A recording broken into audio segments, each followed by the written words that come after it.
एक मेरी ना क्यूरियोसिटी है, ये जी बताओ। एनर्जी हीलर से मैं हमेशा पूछना चाहती थी पूछो। कि वो ऐसे फिल्मों में दिखाते हैं कि ऐसे हाथ पकड़ लेते हैं, आंखें बंद कर देते हैं हाँ और फिर कुछ ऐसे रेकी करते हैं या हाँ कुछ ऐसे एनर्जी हाँ ट्रांसफर करते हैं हाँ कि आप बहुत बुरा फील कर रहे हो या आपके हाँ साथ कुछ ट्रॉमा में हो आप, तो हम आपको ऐसे हाथ पकड़ के हील कर देंगे। ये वाकई में होता है क्या? ये हाँ प्रैक्टिकली पॉसिबल है? हाँ पॉसिबल है।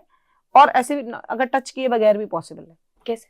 उसका कारण ये, अगर आप देखो कि हमारे सारे भगवान जी की फोटो जो भी किसी की देखो तो उनके आसपास एक ऐसे गोल्डन वो बना रहता है। चक्र होता है हाँ, पीछे। तो ऐसे वो उनकी एनर्जी बॉडी है। ऐसे अच्छा हम सबकी एनर्जी बॉडी है, अच्छा अच्छा। जो कि हम नॉर्मली नेकेड आई से नहीं देख पाते। लेकिन जब जो हीलर्स हैं या जो रेगुलर मेडिटेटर्स हैं, वो एनर्जी बॉडी से कनेक्ट कर पाते हैं। अच्छा and that is the concept of distance healing. जो हम डिस्टेंस हीलिंग, जो एनर्जी हम्म। हीलिंग है, उसका कॉन्सेप्ट ये है कि मैं अपने घर में बैठूंगी और आपकी एनर्जी से कनेक्ट कर सकती हूँ, आपकी एनर्जी बॉडी से कनेक्ट कर सकती हूँ। और आपकी एनर्जी बॉडी में क्या क्या है, मान लीजिए एंगर है, मान लीजिए lack of something, lack of love है, कुछ भी है ना। So I will connect to your energy body and feel those कि अच्छा क्या क्या है, and I will intuitively begin to get that. And then वो, क्योंकि जो भी मोडालिटीज हैं उनमें कुछ कुछ प्रोसेसेस हैं, उस प्रोसेस को यूज करके I can clean that energy. उससे आप पे भी कोई फर्क पड़ेगा? नहीं नहीं। नहीं, क्योंकि मैं अपनी एनर्जी नहीं यूज कर रही हूँ।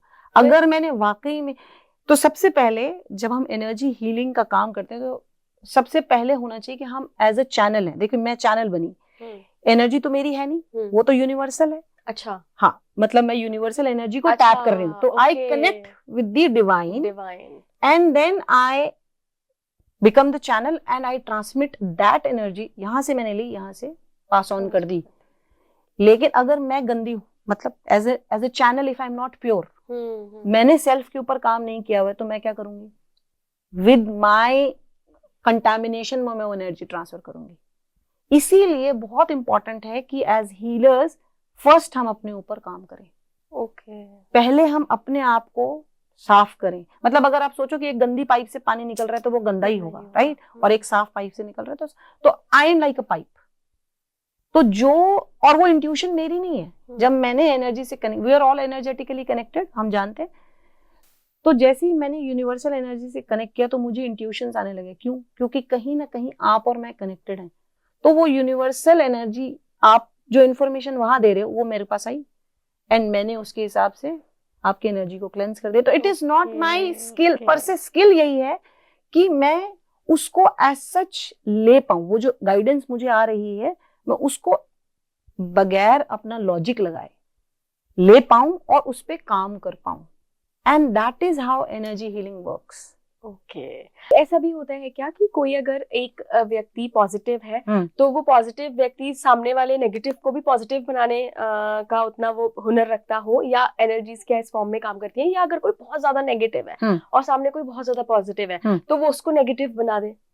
देखिए बहुत एक्सट्रीम्स पे होंगे तो शायद ये वाले को नेगेटिव ना बना पाए। अच्छा, लेकिन एक, अगर हम कॉन्सेप्ट देखें, थ्योरेटिकली देखें तो पॉसिबल है। ओके, प्रैक्टिकली देखें तो ये बहुत कॉमन सेइंग है कि आप घोड़े को पानी तक ला सकते हो, पिला नहीं सकते, है ना। तो अगर, क्योंकि it's about your soul journey, आपकी लाइफ की एक जर्नी है जिसमें मैं एक लेवल तक कंट्रीब्यूट कर सकती हूँ। लेकिन मान लीजिए आपका कोई लाइफ लेसन है तो मैं वहां चेंज नहीं ला पाऊंगी। वो चेंज तभी आएगा जब आप रेडी होगे। अच्छा, मतलब आप देखो एक छोटे बच्चे को भी आप एक चम्मच दूध एक्स्ट्रा नहीं पिला सकते, वो फेंक देता है। So till the time that person is ready for that change, आप वो चेंज नहीं इंड्यूस कर सकते। आप कितना भी पॉजिटिव क्यों ना हो, वो कितना भी नेगेटिव क्यों ना हो। अच्छा, अल्टीमेटली आप को एग्जिस्ट करना सीख सकते हो। आप, बिकॉज आप पॉजिटिव हो, आपको समझ में आता है कि कैसे काम करना है अपने ऊपर, तो आप उसके साथ ये सीख सकते हो कि ये इससे, इसकी नेगेटिविटी से मैं इंपैक्ट नहीं हूं।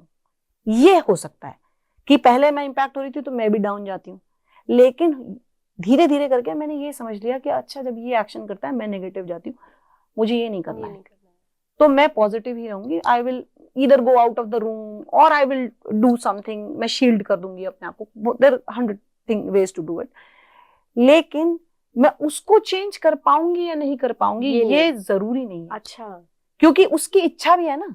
हाँ, right. भाई उसकी इच्छा नहीं है तो मैं कुछ नहीं कर सकती, तो मैं इन्फ्लुएंस क्रिएट कर सकती हूँ। अच्छा, वो एनवायरनमेंट है, देखिए कहीं ना कहीं अगर वो मुझे देख रहे हैं और मैं कंटिन्यूअसली ऐसा बिहेव कर रही हूँ, तो कहीं किसी दिन जागृत हो गई इच्छा कि अच्छा ये कर रही है, मैं भी करके देखता हूँ, या मैं भी, है ना, तो वो होगा। लेकिन वो उनकी जब तक सामने वाले की इच्छा नहीं है तब तक वो नहीं हो सकता। स्लोली स्लोली अनकॉन्शियसली वो चेंज आएगा, slowly, it is very subtle process, it will happen. But ऐसा नहीं होगा कि अच्छा मैंने बोला कि आज पॉजिटिव नेगेटिव तो वो पॉजिटिव नेगेटिव का निकल जाए मैथ्स, वो नहीं, ये नहीं होगा। मैथ्स नहीं है, लाइफ इज नॉट मैथ्स।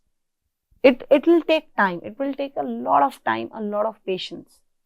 इसीलिए अगर आप देखोगे हस्बैंड वाइफ में मोस्टली, क्योंकि हमने शुरुआत वहां से की थी, एक हमेशा मैच्योर्ड सोल होता है, एक थोड़ा ये अच्छा, मुझे लगता था कि ये ना सिर्फ इंटरनेट की कहानियां हैं या ये स्लैम बुक्स की कहानियां हैं। नहीं, बस ये इट्स अ पर्पस, बिकॉज आपका पर्पस है भाई, आपके सामने टेस्ट रखा गया है ना, आपका टेस्ट है, तो आप उस सिचुएशन में आपकी मैच्योरिटी का टेस्ट कैसे होगा जब तक ईश्वर आपको उस relationship, and that is the reason this is the most difficult relationship, क्योंकि आपके सामने एक ऐसी सोल रखी जाती है जो या तो आपसे ऊपर है या आपसे नीचे है, अदरवाइज सो दैट आप उसको धीरे धीरे धीरे धीरे या तो आप मतलब सामंजस्य बनाओगे, बैलेंस बनाओगे, वो बनेगा।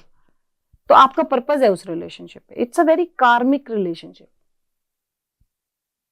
कार्मिक रिलेशनशिप से क्या मतलब है? क्या हमारे पुराने जन्मों के? हाँ बिल्कुल, कहते तो यही है, हाँ, कि उसका है कर्म, तभी वो आपकी लाइफ में आया। टू देखो, मेरा भी टेस्ट है, अगर सपोज मैं पॉजिटिव हूँ और मेरा हस्बैंड नेगेटिव है, जिद्दी है, सपोज कुछ भी है, तो पॉजिटिविटी, अगर सारे लोग पॉजिटिव हैं तो मेरा क्या टेस्ट हुआ? कुछ नहीं है, कुछ नहीं हुआ ना। और मैं हायर कैसे जाऊंगी? मेरे हायर जाने के लिए भी तो उसका नेगेटिव होना बहुत जरूरी है, क्योंकि जब उन्होंने सपोज कुछ किया और मैं ट्रिगर हो गई, नीचे आ गई, तो कोई फायदा नहीं है, कोई फायदा नहीं है। लेकिन जैसे सपोज ट्रिगर हुआ और मैं नहीं हुई, then that means I went one step higher, ऊपर चले गए, है ना।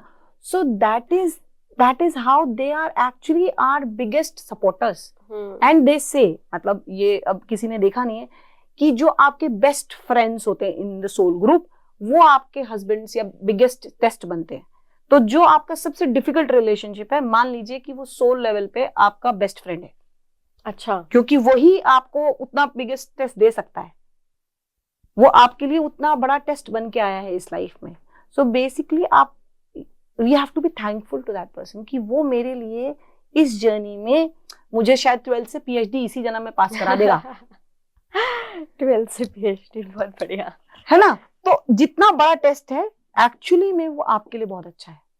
डिफिकल्ट है यहाँ पे, स्पिरिचुअली अगर देखेंगे, एनर्जेटिकली देखेंगे, तो वो आपको बूस्ट दे रहा है कि तुम डबल MA एक ही बार में कर लेना, अगली बार में मत आना।